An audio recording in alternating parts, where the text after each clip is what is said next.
You are listening to the Marc Guzman podcast experience.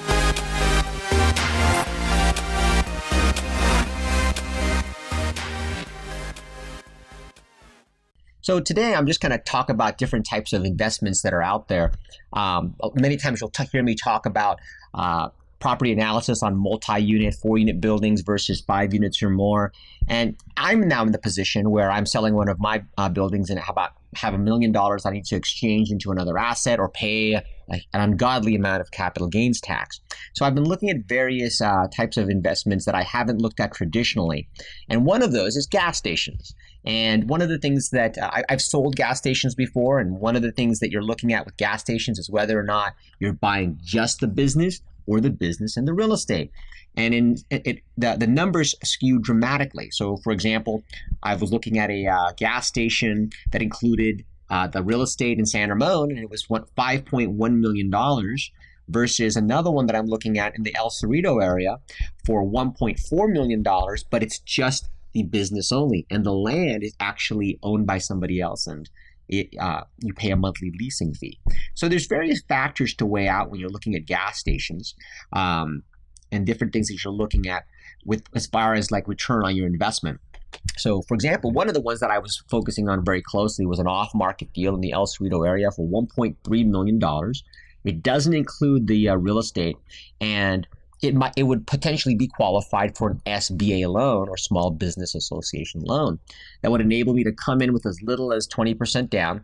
But the problem I encountered with is that it's questionable whether or not I'm going to be able to 1031 exchange this in, to use my monies to exchange into this asset because it doesn't include the real estate, just the business. So it's an intangible business. And so I have to find myself looking at other property that includes real estate to put my exchange dollars in.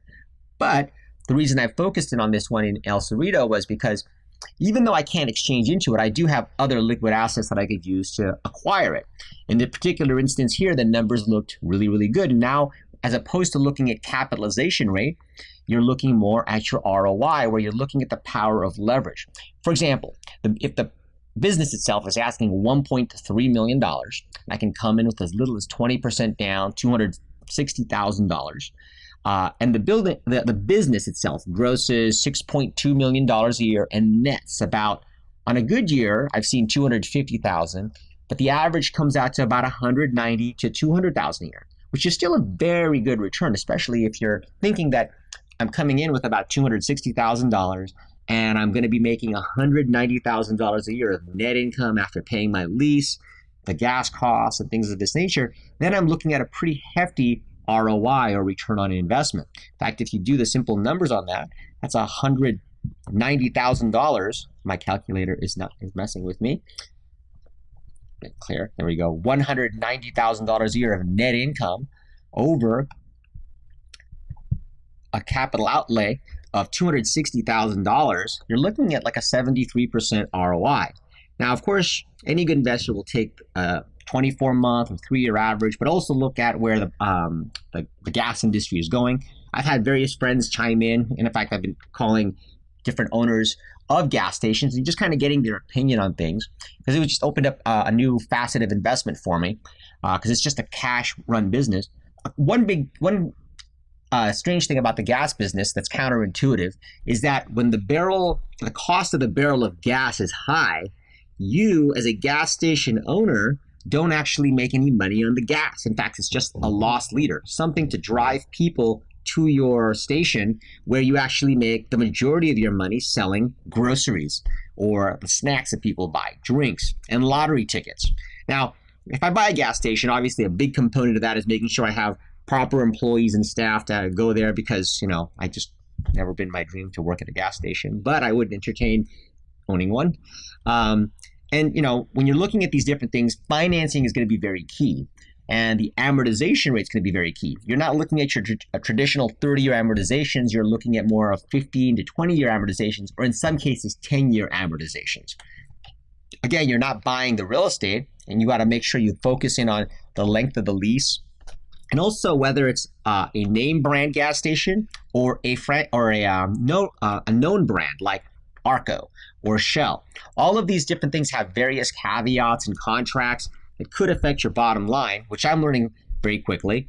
In the past, I've just mainly been representing other gas station buyers. And although I do take a deep interest in the finances and how it all works, the majority of the time, it's the actual entrepreneur buying that gas station that kind of knows the various nuances where they'll make money, whether it's on a good location for lottery tickets or a good place they have a good connection with barrels of gas because they're a no-name brand company. So again, just another thing to kind of look at for various investments out there. If you have any questions about gas stations, feel free to give me a call. I got a ton of experience in selling them, and I might now be going out there buying. I do know that Mexican cartels are getting out of the cocaine business and getting into the smuggling gasoline business. Yes, that's crazy. In fact, I don't know why they didn't take all that capital and reinvest it in legitimate businesses and go off on other different things. They just bury their money in houses and plaster it in walls. Now they make movies about that kind of stuff. Gold-plated guns. Exactly, gold-plated guns. Just, I look at the amount of capital that goes to Mexican drug cartels. They just go, I wish I could show you what you could do to reinvest that. And it would wisely. be legal. And it would be legitimate. And you wouldn't go to jail. And you wouldn't go to jail. Well, maybe for old crimes. Yeah, but just don't let me be seen with you in the same room because people might think that.